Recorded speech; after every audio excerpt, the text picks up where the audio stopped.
السلام علیکم انکل، بہت زبردست آپ نے بیماری کی تشخیص تو کر دی، اب ذرا اس کا علاج بھی ضرور بتائیے گا تاکہ ہمارے معاشرے کے اندر اس پر عمل کیا جائے یا اس سے سبق حاصل کیا یا حل یا سلوشن یا اس کا حل بتائیے گا اس بیماری کا۔ ٹھیک ہے طاہر فاروقی، اب آپ کو حل دے دیتے ہیں۔ السلام علیکم پاکستان، بسم اللہ الرحمن الرحیم۔ اس کا حل بیٹے بہت آسان ہے۔ جب آپ کو مکمل طور پر یقین ہو جائے کہ آپ بیمار ہیں اور آپ کو اس کے علاج کی ضرورت ہے، علاج کا مطلب یہ ہے کہ وہ خود بخود آپ کا مسیحا بن جائے گا۔ پاکستان کا جو مسیحا ہے اس گندگی کے خلاف، اس میں آپ کے مذہبی رہنماؤں کا بہت بڑا کردار ہونا چاہیے۔ مسجد میں آپ 1.5 گھنٹے کا وعظ کرتے ہیں، اس میں آپ گندگی کے ٹائٹل پر، گندگی پر کتنا ٹائم لگاتے ہیں۔ آپ بڑے بڑے اجتماعوں سے خطاب کرتے ہیں، گندگی پر آپ کتنا بولتے ہیں۔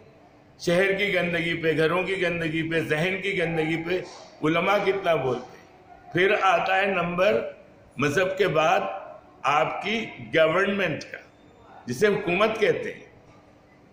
اس وقت حکومت ہمارے عمران خان صاحب کی، کرکٹ میں تو آپ نے نام پیدا کیا ہوگا یار، اس کا مطلب یہ نہیں ہے کہ آپ کو ہم ہر طریقے سے ہیرو مان لیں۔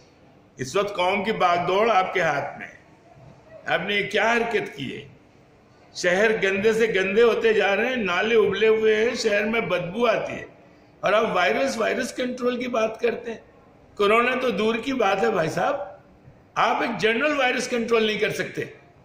گندگی کی انتہا ہے اس کاسموپولیٹن سٹی جس کا نام شہر کراچی ہے، روشنیوں کا شہر، جو آج سے 50-60 سال پہلے وہ بھی انگریزوں کی بھیک تھی۔ جو انہوں نے ڈیزائن بنایا تھا وہ ڈیزائن چل رہا تھا آپ کے پچھلے 10-20 سال جب پاکستان بنا تھا۔ اس وقت کی عمارتیں، اس وقت کی لائٹنگ ارینجمنٹ، اس وقت کی تہوار، اس وقت کی روڈیں اتنی خوبصورت تھی کہ آج بھی ہمیں بچپن کا کراچی یاد آ کے آنسو نکل جاتے ہیں۔ آپ نے صفائی کے لیے کیا کیا؟ میئر صاحب آپ نے کیا کیا؟ دوسرے شہروں، دوسرے صوبے والوں نے کیا کیا؟ ہر جگہ گندگی ابلی ہوئی ہے۔ آپ نے اس کو تسلیم کیا ہے، آپ اس کا حل نہیں نکال رہے۔ آپ نے سب سے پہلا کام، سلوشن کی طرف آ رہا ہوں، وہ یہ کرنا ہے کہ آپ نے سب سے پہلے پاکستان میں لاک ڈاؤن کرنا ہے۔ اس لاک ڈاؤن کی وجہ کورونا وائرس نہیں ہے، اس لاک ڈاؤن کی وجہ ہے ملک کو کچرے سے صاف کرنا۔ آپ کے سمجھ میں آ رہا ہے؟ حکومت پاکستان، عمران خان صاحب، آپ کے چیلے چپاٹوں کے سمجھ میں آ رہا ہے کتنی بدتمیز قوم ہے یہ؟ آپ کو یہ نہیں پتا کہ گندگی کتنی غلط چیز ہے کسی بھی معاشرے کے لیے؟ تو بھائی آپ صفائی کا کوئی کریں۔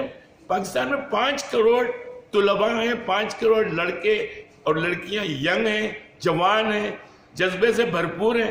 آپ خود بیلچہ لے کے کسی نالے میں تو اترے ہیں۔